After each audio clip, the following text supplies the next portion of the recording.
Keddi híradó december 31-én, sziasztok! Az év végi mérlegkészítések szokásától vezérelve ki akartam választani a 3 legfontosabb videóhíremet 3 kategóriában. Első volt a remény, második a fekete humor, harmadik a legfontosabb. Aztán döbbenten vettem észre, hogy rohan az idő, mert az első 2 videót még 2023-ban publikáltam. Se baj, így is érdemes felidézni őket. A remény kategória győztese arról szól, hogy jöhet-e megbékélés a Szentföldön. Israel says that it wants to eliminate Hamas. Is that a realistic objective in your opinion? I think it is realistic objective. And I'll give you several reasons for that. First and foremost, we need to remember the Gaza Strip is only 364 square kilometers. Namely, it's almost an island. It's not Lebanon, it's not Iraq, it's not Afghanistan, and any comparisons of that sort just doesn't fit. Second, we need to understand how Hamas is built. It's not an ordinary hierarchy of, let's say, an army. Okay, you have the chief of staff and then you have the other commanders beneath you. No, Hamas is what we call a network organization. Namely, it is comprised by several, even many power centers or hubs, if you'd like, that are surrounded by all sorts of power sources. That can be men, that can be areas, that can be all sorts of power sources that each power center like that can work almost autonomously.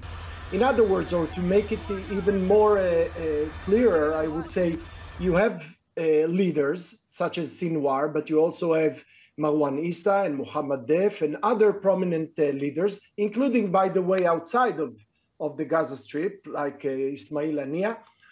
Each of them has a role in Hamas, and each of them is a power center.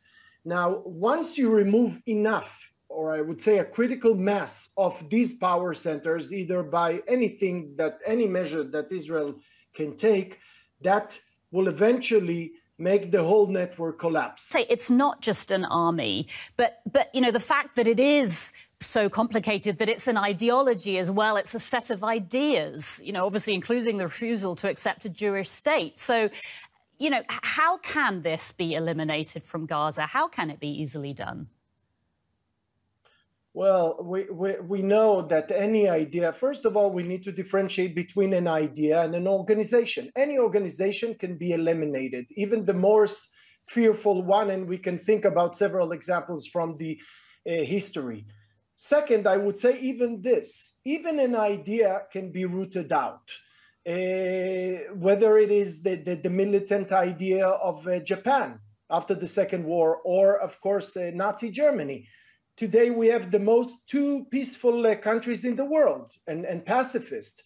Any idea can be rooted out. We need to differentiate between the two. What we are interested is in, of course, eradicating the organization. And as I explained, this is possible as well. We just need to get to a critical mass, and to root out the idea will take, of course, years, but I think it's worth it for the sake of the two peoples, both Israelis and Palestinians eventually. Because Hamas is really the most negative player that this area saw in the past 30 years. Israel says Hamas will not rule Gaza after this war. If that is the case, can you tell us who will then be in charge?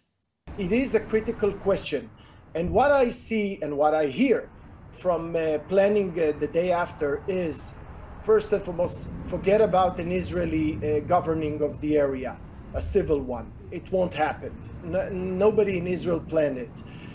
What we will see is an Israeli military, not even control, but ability to penetrate the Gaza Strip whenever it's necessary, more or less like what is happening today in the West Bank, to take care of immediate threats. And in terms of civilian matters, I see an independent Palestinian administration. And you know what? I have a reason to be optimistic about it as well. Since 2014, I was talking to many fundraisers, okay, for the Gaza Strip. And they told me, many good-willing countries since 2014, namely Protective Edge, don't want to invest money in the Gaza Strip. So what I think is that after Hamas will be eradicated and eliminated, donor country like Japan, like Germany, like the US will come back and invest money in the Gaza Strip, which hopefully will be peaceful, in the long run. Fekete humor kategóriában a részeg orosz rakétaindítók viszik a pálmát a híres Psevodovi incidenssel.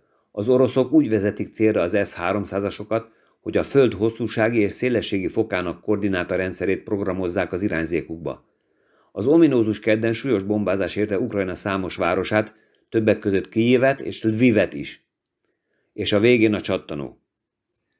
Kijev szélességi és Lviv hosszúsági koordinátáit kombinálva, csúnyában fogalmazva összekeverve, pontosan a lengyel Psevodov melletti tanyás helyet kapjuk, ami könnyen ellenőrizhető bárki számára, akinek van internete, és esetleg még a Google Maps funkciót is ismeri. Ebből az következhet, hogy az oroszok küldték a tévesen programozott rakétát lengyel földre, vagy azért, mert a programozó kicsit bevodkázott, vagy felülről szóltak neki, hogy tesztelni kell a NATO tűrőképességét. Az elméletet részletesen bemutatja egy ukrán youtuber a videó alatt közölt linken. Végül eljutottunk 2024-be, amikor szerintem a legfontosabb Magyar Péter feltűnése volt, amit stílszerűen a mesterséges intelligencia segítségével mutatok be.